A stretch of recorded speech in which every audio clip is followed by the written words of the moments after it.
Symptoms अगर इस तरीके से हैं कि मुझे नहीं पता कि मेरे साथ क्या दिक्कत हो रही है, मेरी बीमारी पकड़ में नहीं आ रही है, मुझे ये बिल्कुल नहीं समझ आ रहा है कि what is wrong with me.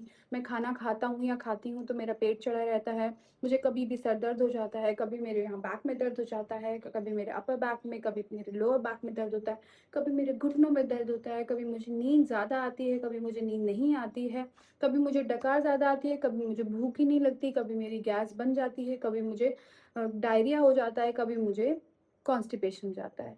और मेरे को पूरे टाइम ऐसा लगता है कि मेरा शरीर जो है वो फूला-फूला है, कुछ अबनॉर्मल है। तो 2 बातें करिए, रिप्लेस योर गेहूँ you buy from the market with something other than गेहूँ आटा, like रागी, अमरंथ और ज्वार, ओट्स, एनीथिंग एक्सेप्ट गेहूँ, क्योंकि जो हमारा गेहूँ जो बाहर मिलता है वो जेनेटिकली इंजीनियर्ड है। तो हो सकता है that retention you it's causing is because of that.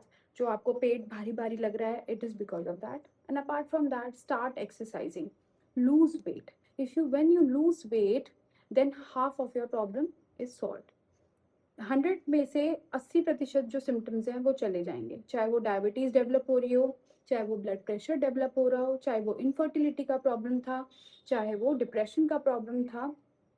इसके 2 फ़ायदे हैं। फर्स्ट इज़ कि आपकी body is like a nasty girlfriend, okay?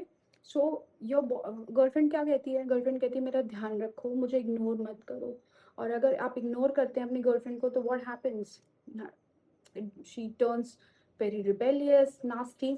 Same is your body.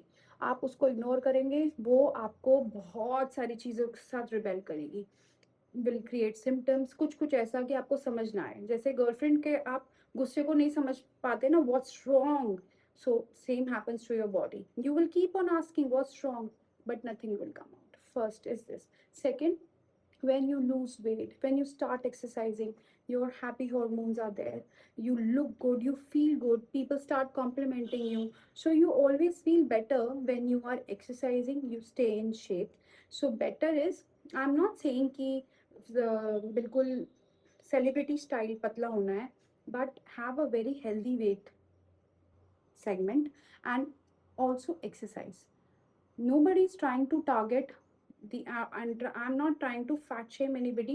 I am just saying through the medical point of view or medical perspective, because we have seen that people who are losing weight, there is some dramatic change in their health. And it's all right that you can't lose, your weight is resistant because of thyroid issue, cortisol issues, that's all right.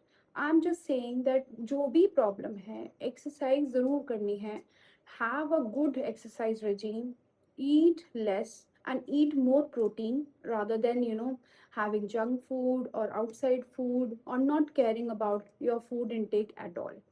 Have good amount of water but not too much of water.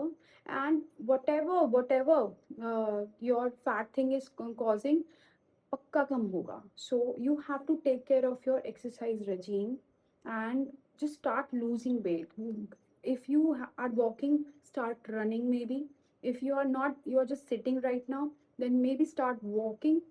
और अगर if you're walking for 15 minutes, start walking for 20, 25 and then 30 minutes, and then slowly try to jog. If you're jogging, then you go for a run. If you're already running, then add weight training to it, maybe weights or maybe yoga, maybe pilates, but start something. And अगर आप पतले दिखते हैं तो आपको exercise की और ज़्यादा ज़रूरत है। वजह उसकी कि जो जिसमें वेट है, जिसके में फैट कंटेंट ज़्यादा है, टिश्यू ज़्यादा है, वो जब वेट लॉस होता है तो फैट हट जाता है, everything else is well fade, अच्छा है, मसल मास अच्छा होगा, सब कुछ है। बट जो ऑलरेडी पतला है, उसमें चांसेस हैं कि आपकी मसल वेस्टिंग हो रखी है। प्रोटीन इंटेक बढ़ाने की ज़रूरत है और प्रोटीन इंटेक के साथ मसल को एक्सरसाइज की ज़रूरत है। तो मसल को पावर और साथ में मसल को खाना विच इज़ प्रोटीन, ये दोनों बहुत ज़रूरी हैं अगर आप पतले हैं। और अगर आपका वेट ज़्यादा है तो start losing it with your exercise regime, and slowly you will feel that your mental, your spiritual and your physical, everything gets better.